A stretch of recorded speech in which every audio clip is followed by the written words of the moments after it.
কোটি টাকার গাড়ি অচল, তাই প্লাস্টিকের সস্তা নৌকাই এখন এই ধনীদের একমাত্র ভরসা। অনেকে আবার সেটিও না পেয়ে হেঁটেই নোংরা পানি পার হতে বাধ্য হচ্ছেন। এক ঝড় বৃষ্টিতেই বিশ্বের অন্যতম ধনী দেশ সংযুক্ত আরব আমিরাতের দুবাই শহর হারিয়ে ফেলেছে তার জাঁকজমক আর জৌলুস। এ যেন এক জরাজীর্ণ চেহারা।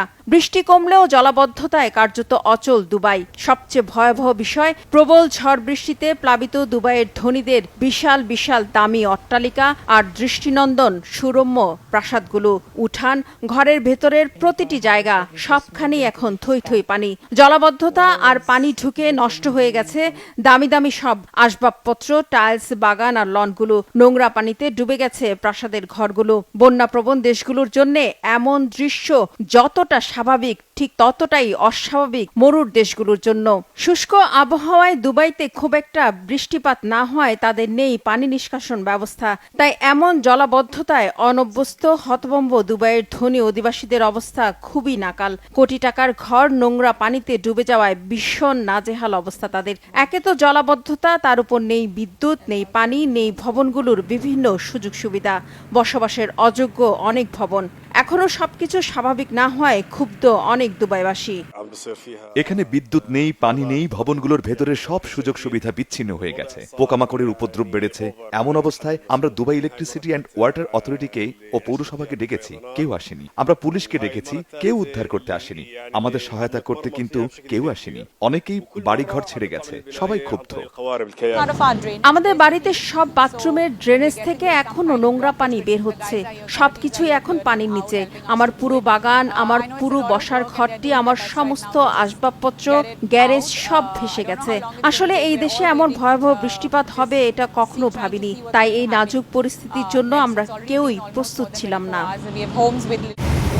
যদিও বৃহস্পতিবার সকাল থেকে পানি সরিয়ে নিতে শুরু করেছে কর্তৃপক্ষ, তবে এখনো জলাবদ্ধ পরিস্থিতির খুব একটা উন্নতি না হয় অনেকেই শিশু, বৃদ্ধদের নিরাপদ জায়গায় সরিয়ে নিচ্ছে। বলা যায় কোনো রকমে পালিয়ে যাচ্ছে তারা। সরকারি লোকেরা পানি সরানোর কাজ করছে, কিন্তু কত সময় লাগবে জানি না। আমরা সবাই অপেক্ষা করছি। আমি আমার বোনের কাছে চলে যাচ্ছি। ভাগ্যক্রমে আমার বন্ধু ও আত্মীয়রা একটি নিরাপদ জায়গায় রয়েছে, তাই আমি সেখানে চলে যাচ্ছি। অনেকে ছোট, বয়স্ক মানুষ আর কুকুরগুলো বাড়ি থেকে সরিয়ে নিচ্ছে। জিনিসপত্র বেশিরভাগ নষ্ট হয়ে গেছে, যেগুলো পেরেছি বাঁচিয়েছি। ঝড় বাদলের কারণে যান চলাচল না করায় অনেকে এই কর্মক্ষেত্রে 30 ঘন্টারও বেশি সময় আটকে আছে বলে জানা গেছে। অবশ্য আটকে পড়াদের উদ্ধারে আর ধনীদের চলাচলের জন্য এগিয়ে এসেছে কিছু স্বেচ্ছাসেবক। দামি গাড়ি হারিয়ে এই প্লাস্টিকের নৌকাতেই চড়তে বাধ্য হচ্ছেন দুবাইয়ের অনেক ধনী ব্যক্তি। এমন ভয়ঙ্কর পরিস্থিতিতে মানুষকে সাহায্য করতে আমি নিজ থেকেই এগিয়ে এসেছি। চারদিকে প্রচুর পানি। আমি গত 48 ঘন্টা ধরে মানুষদের সাহায্য করছি। জিনিসপত্র সহ এক জায়গা থেকে অন্য জায়গায় পৌঁছে দিচ্ছি।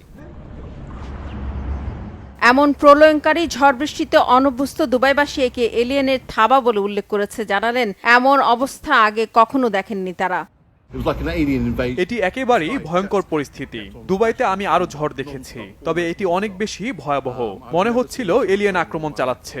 আকাশে শুধু চলছিল অবিরাম বজ্রপাত, ঝড়, শিলাবৃষ্টি।